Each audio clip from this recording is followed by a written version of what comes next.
After my brother was born, my mom had a IUD implanted in her uterus. It was called an intrauterine device, and it was just a little plastic crab looking thing, and it was supposed to keep her from having more children. And a year and 2 days later, I was born, and that thing was embedded in my face. All the doctors said that I would be deformed physically and mentally, and I probably wouldn't live to be 12 years old.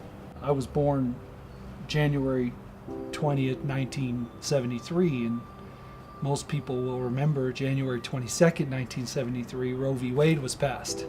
So had that ruling been passed a couple months previous, I certainly would have been aborted.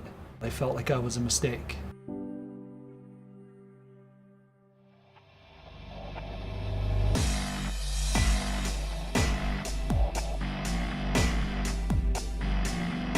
The way I exhibited outwardly that my feelings of being a mistake was to punish other people for how I felt about myself, and so violence was always a part of my life. An 8-year-old kid on the playground in New Jersey called my mom a turkey, and I jumped off the swing and I hit him so hard that I heard his jaw crack, and I rolled him into a half-frozen lake and left him there. And I was 6. I got really, really good at hurting people. I lived and breathed and drank and ate violence. My brother and I got into a fight with 6 Japanese exchange students, not to mitigate what we did. We were wrong. We deserved to be punished for sure. But I spent 20 years and 5 months in prison for a 92nd Street fight when I was 17. I was in the Denver County Jail, and I turned 18 there. They put me in segregation in the hole, and in the Denver County Jail, the old one, back then, the inmates called the hole there the dark side. And so they stuck me all the way in the back in the dark side, and I was there for 4 months. The reason they call it the dark side is because you never see anyone. There's 2 doors that separate you from human contact, and a slot will open, a tray will get pushed through, and that's it. And when they first put an inmate, a violent inmate, in a cell like that, they clear it, they intentionally clear it out. They don't leave anything in there, not a pillow, not a mattress, anything, because you might be able to use that to hurt them. And so I was an unknown, so they put me in a cell, and there was not supposed to be anything in there, and I sitting on the metal bunk looking at the concrete walls and thinking, this is right. I wasn't throwing a pity party. I didn't want to be there, to be sure, but I wasn't, terribly upset or felt like a victim. I knew this is where they deposit mistakes. This is where I belong.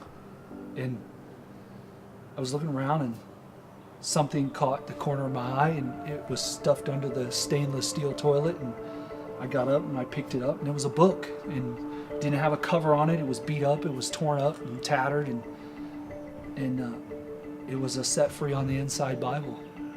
And I started reading it out of sheer boredom. And in the 4 months I was there, I probably read it cover to cover, well, non-cover to non-cover 5 times. I don't remember the minute, the second, the hour that I bowed the knee to Christ. But I know that when I left that cell, I was different, I was changed. And the light had found me on the dark side.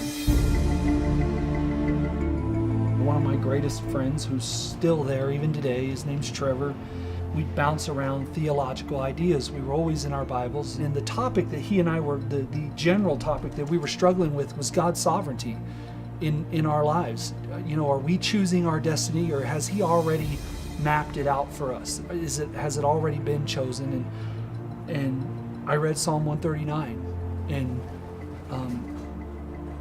the psalmist records there that I'm fearfully and wonderfully made, and that the Lord knit me together in my mother's womb, and that he mapped out and planned for me every single day of my life before there were any of them. And in an instant it dawned on me, I'm not a mistake. I'm intentional. God meant for me to be, and nothing could keep me from being. Not the Supreme Court, not my own reckless behavior, not all of the violence, not prisoners, not officers. No one could keep me from being here, sitting right in this spot today. So what does the Bible mean to me? It's everything. It's all I got, and everything else will fail, but God's word will last forever. And it has literally breathed life into me, once to save me, and then once to just put everything into focus and tell me who I am and what my purpose is, and that I belong here.